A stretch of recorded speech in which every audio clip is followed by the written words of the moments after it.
আপোনালোকেতো ইমান দিনে ভোট দিহে আহিছে, কিন্তু ভোট দিয়া হোৱাৰ পিছত যিটো আপোনালোকৰ EVM মেচিন আছে, সেই EVM মেচিনটো ক'ত নিয়ে, কোনে নিয়ে, ক'লৈ নিয়ে, ক'ত ৰাখে, কাৰ ঘৰত ৰাখে নে কোনোবা অফিচত ৰাখে, সকলো ধৰণৰ কথা মই আজিৰ ভিডিঅ'ত মই আপোনালোকক ক'ম। গতিকে ভিডিঅ'টো সম্পূৰ্ণ শেষলৈকে চাই থাকিব, কাৰণ আজিৰ ভিডিঅ'টো খুব বেছি ইম্পৰ্টেণ্ট আৰু ইণ্টাৰেষ্টিং হ'বলৈ গৈ আছে।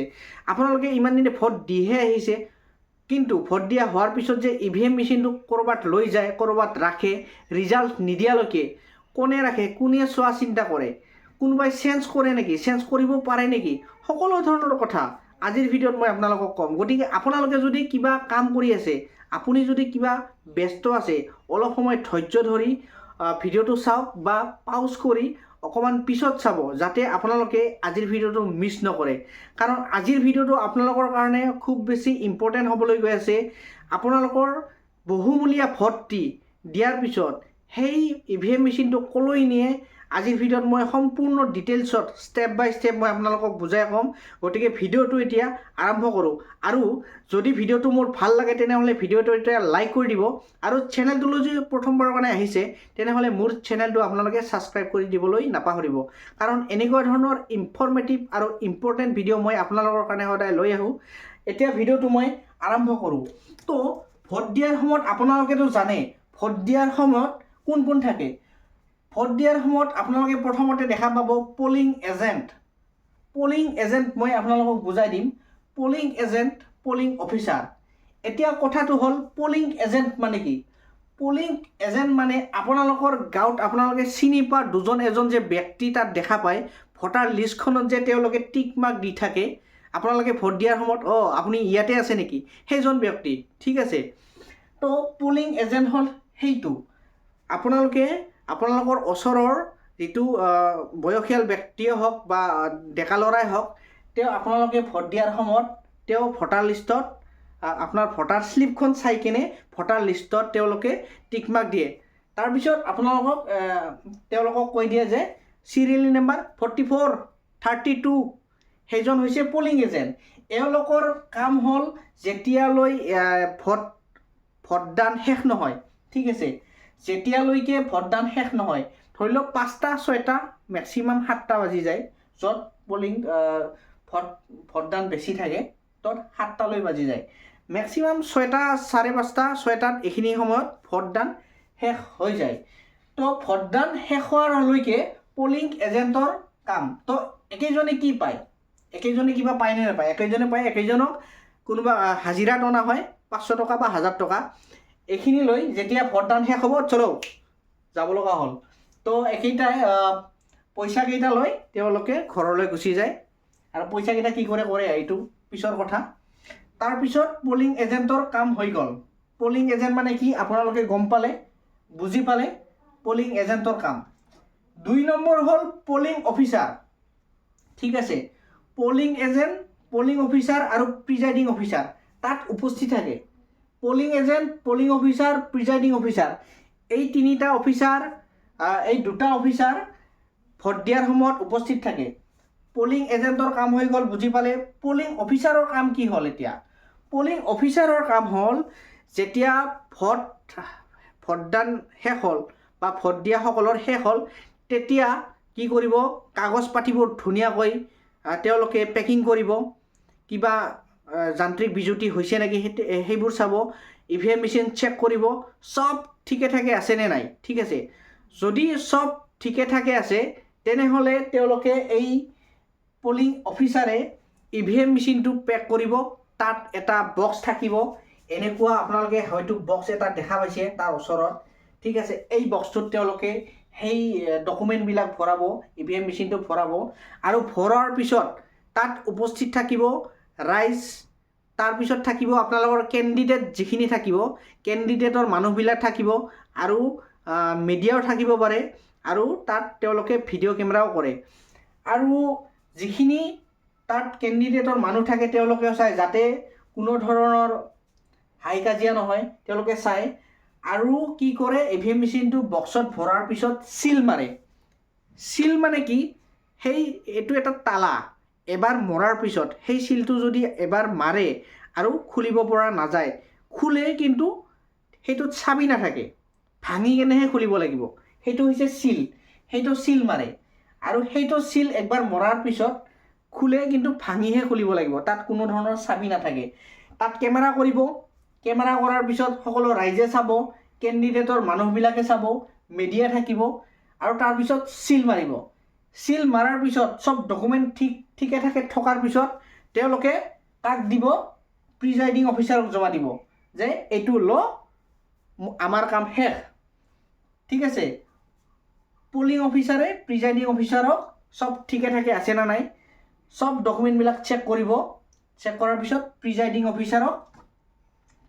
অফিচাৰক সেই EVM মেচিনটো দিব। এতিয়া প্ৰিজাইডিং অফিচাৰৰ কাম কি? প্ৰিজাইডিং অফিচাৰৰ কাম কি? ধৰক আপোনালোকৰ গাঁৱত 2-3টা আছে, 2-3টা সেই আছে, ভোট কেন্দ্ৰ আছে।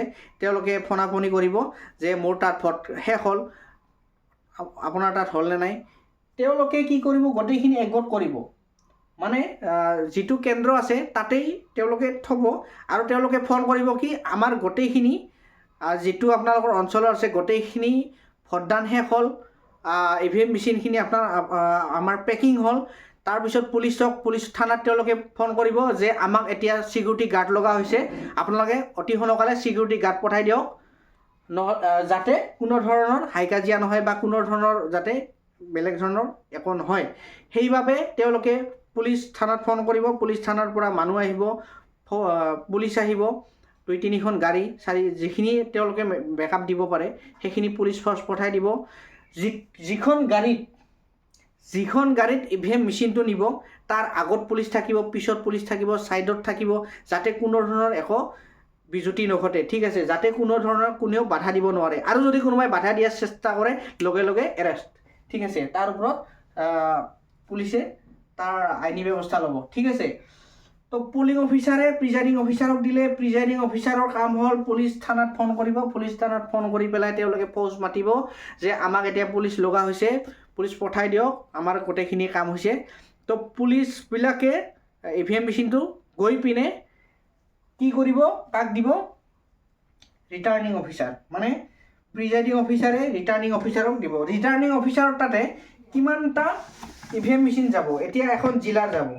ঠিক আছে, ধৰক এইখন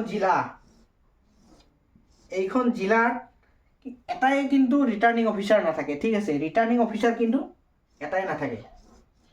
ৰিটাৰ্ণিং অফিচাৰ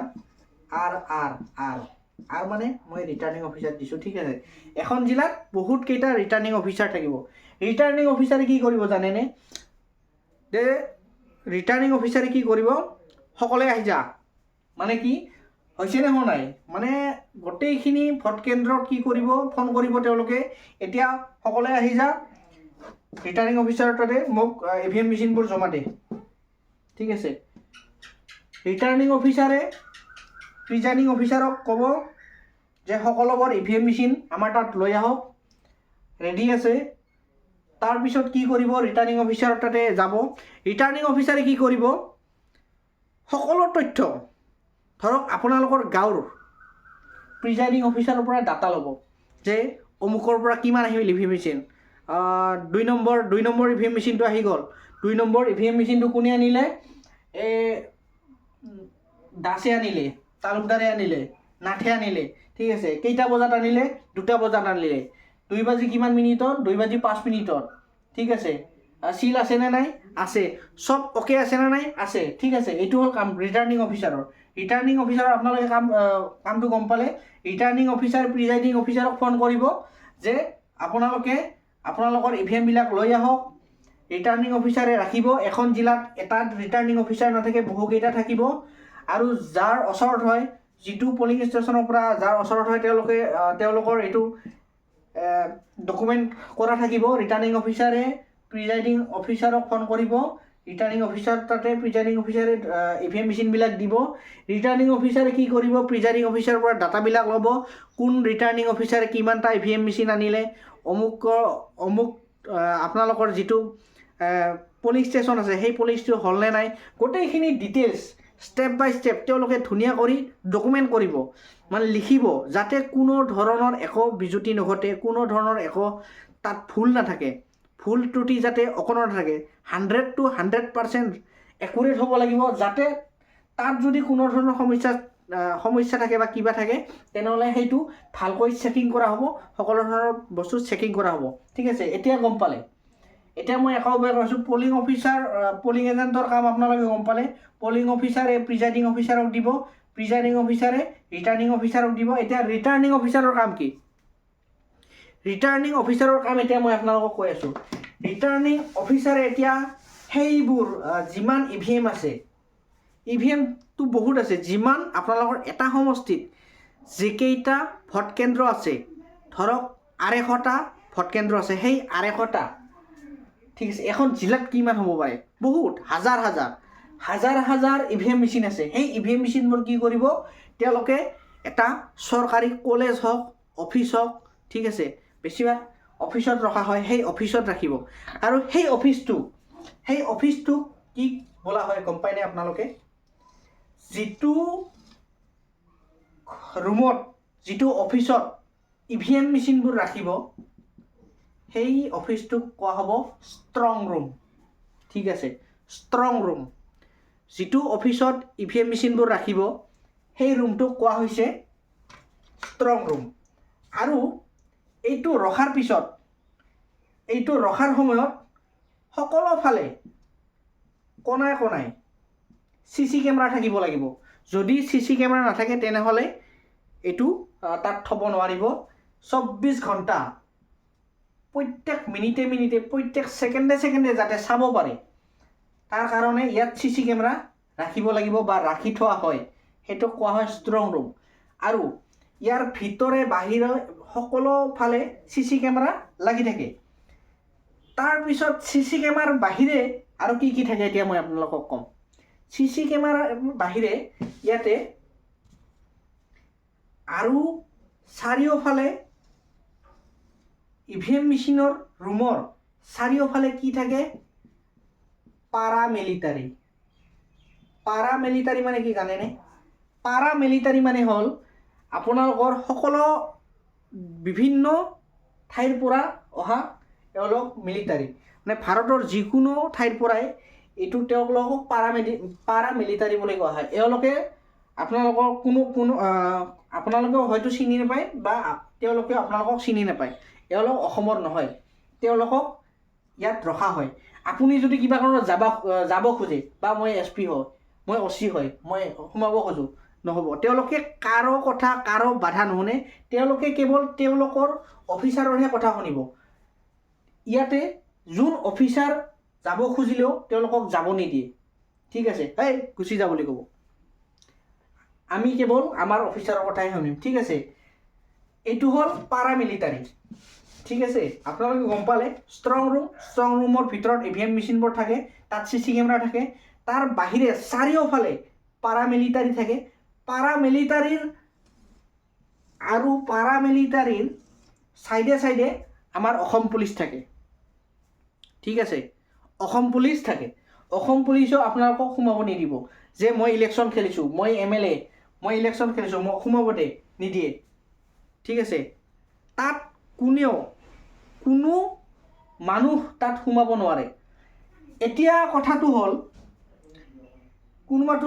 ধৰক কোনোবা ইয়াতে ইলেকশ্যন খেলিছে, কোনোবা পাৰ্টীয়ে বা কোনোবা কেণ্ডিডেটে, কোনোবা ইয়াত পুলিচ চিনাকিও থাকিব পাৰে, এইটোও চিনাকি থাকিব পাৰে বা এইটোও চিনাকি থাকিব পাৰে। ঠিক আছে, কিন্তু চিনাকি থাকিলেও তেওঁক কোনেও সোমাব দিব নোৱাৰে, তাত CC কেমেৰা থাকে। ঠিক আছে, মুঠতে ইয়াৰ ভিতৰত যেতিয়ালৈ ইলেকশ্যনৰ ৰিজাল্ট নিদিয়ালৈকে ইয়াত কাকো সোমাব নিদিয়ে। ধৰক কোনোবা কেণ্ডিডেটে এই পুলিচকো বিশ্বাস কৰা নাই আৰু পাৰামিলিটাৰীকো বিশ্বাস কৰা নাই। তেওঁ SP OCক ক'লে যে মই ইলেকশ্যন খেলিছোঁ, মই পুলিচকো বিশ্বাস নকৰোঁ আৰু পাৰামিলিটাৰীকো মই বিশ্বাস নকৰোঁ। তেতিয়া কি হ'ব? ধৰক তেওঁৰ সন্দেহ, আপুনি ইলেকশ্যন খেলিছে, আপুনি এজন কেণ্ডিডেট, তো কোনোবা চিনাকি আছে যে তেওঁলোকক আপুনি সন্দেহ কৰি আছে। ঠিক আছে, তো কি কৰিব? আপোনাক সন্দেহ যদি আপুনি কৰিছে, আপুনি সন্দেহ কৰাৰ কাৰণে তেওঁলোকে কি কৰিব তেওঁৰো ব্যৱস্থা আছে, ঠিক আছে। পাৰামিলিটাৰী হ'ল, পুলিচ হ'ল, তাৰ লগতে আপোনাক এটা ঘৰ বনাই দিয়াৰ সুবিধাও তেওঁলোকে কৰি দিব, ঠিক আছে, যাতে আপুনিও 24 ঘণ্টাই তাত নজৰ ৰাখিব পাৰে। আপুনিও যাতে এই পুলিচৰ ওচৰৰ যিটো ৰুম বান্ধি দিব সেই ৰুমৰ পৰাও যাতে আপোনালোকে তাত নজৰ ৰাখিব পাৰে। কেণ্ডিডেট বা আপোনালোকে যদি কোনোবা কেণ্ডিডেটৰ চিনাকি হয় বা আপোনালোকে যদি কোনোবা পাৰ্টি হয়, তো আপোনালোকে এই ৰুমটোৰ পৰা আপোনাক ৰুম এটা বান্ধি দিয়া হ'ব। যেতিয়ালৈ ইলেকশ্যনৰ ৰিজাল্ট নিদিয়ে তেতিয়ালৈকে আপুনি ইয়াত নজৰ ৰাখিব পাৰিব, ঠিক আছে। মই কাকো বিশ্বাস নকৰোঁ, মই ইয়াতে এটা ৰুম বনাই মই তাত ডিউটি দিম বা মই নিজেই চাই থাকিম, মই কাকো বিশ্বাস নকৰোঁ। এইটো হ'ল কথা। গতিকে এইখিনি হ'ল গোটেই প্ৰচেছ, এইখিনি হ'ল EVM মেচিনৰ গোটেই প্ৰচেছ। আৰু ইলেকশ্যনৰ ৰিজাল্ট নিদিয়ালৈকে এইটো প্ৰচেছ থাকিব, ষ্ট্ৰং ৰুমত থাকিব। যিদিনাখন ইলেকশ্যনৰ ৰিজাল্ট দিব, ভোট গণনা হ'ব, সেইদিনা তাত মিডিয়া থাকিব। কোন থাকিব তাত? মিডিয়া থাকিব, OC থাকিব, SP থাকিব, ইলেকশ্যন অফিচাৰ থাকিব, প্ৰিজাইডিং অফিচাৰ থাকিব, সকলো থাকিব। তাত ভিডিঅ' কৰা হ'ব, কেমেৰা থাকিব। আৰু যিটো ৰুম আছিল সেই ৰুমটোত চিল এটা লগাই থোৱা থাকে, সেই চিলটো তেওঁলোকে চাব যে আছে না নাই। সকলো পাৰ্টিৰ কেণ্ডিডেটবিলাক থাকিব, কেণ্ডিডেটৰ চিনাকিবিলাক থাকিব। গোটেইবিলাক থকাৰ উপস্থিতিত সেই ৰুমটো খুলিব আৰু ভোট গণনাৰ বাবে তেওঁলোকে EVM মেচিনবোৰ ওলাই নিব, ঠিক আছে। এইখিনি হ'ল process. Polling agent, polling officer, presiding officer, returning officer, strong room, paramilitary, police. আৰু এইখিনিকো যদি আপোনালোকে বিশ্বাস নকৰে তো আপোনাক ইয়াতে ৰুম এটা বান্ধি দিয়াৰ ব্যৱস্থা কৰি দিয়া হ'ব। এইখিনি হ'ল গোটেই EVM মেচিনৰ প্ৰচেছ। EVM মেচিন ভোট দিয়াৰ পিছত ক'ত লৈ যায়, কোনে লৈ যায়, ক'ত ৰাখে, কেনেকৈ ৰাখে, সকলো ধৰণৰ প্ৰচেছ আজি আপোনালোকে গম পালে। নেক্সট ভিডিঅ'ত মই আপোনালোকৰ কাৰণে লৈ আহিম ভোট গণনা কেনেকৈ কৰে, ভোট কাউণ্টিং কেনেকৈ কৰে, ঠিক আছে। তো যদি ভিডিঅ'টো ভাল লাগিল তেনেহ'লে ভিডিঅ'টো এটা লাইক কৰি দিব।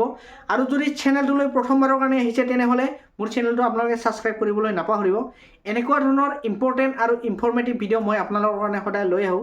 আৰু আহিবলগীয়া অনাগত দিনত যিবিলাক আপোনালোকৰ আঁচনি আছে, আত্মনিৰ্ভৰশীল আঁচনি হওক, অৰুণোদয় আঁচনি হওক, আত্মনিৰ্ভৰশীল হওক, সকলো ধৰণৰ PM কিষাণ হওক, সকলো ধৰণৰ আঁচনিৰ বিষয়ে মই বেলেগতকৈ এদিন হ'লেও মোৰ চেনেলত আপোনালোকে আপডেট পাব। আজিলৈ ধন্যবাদ।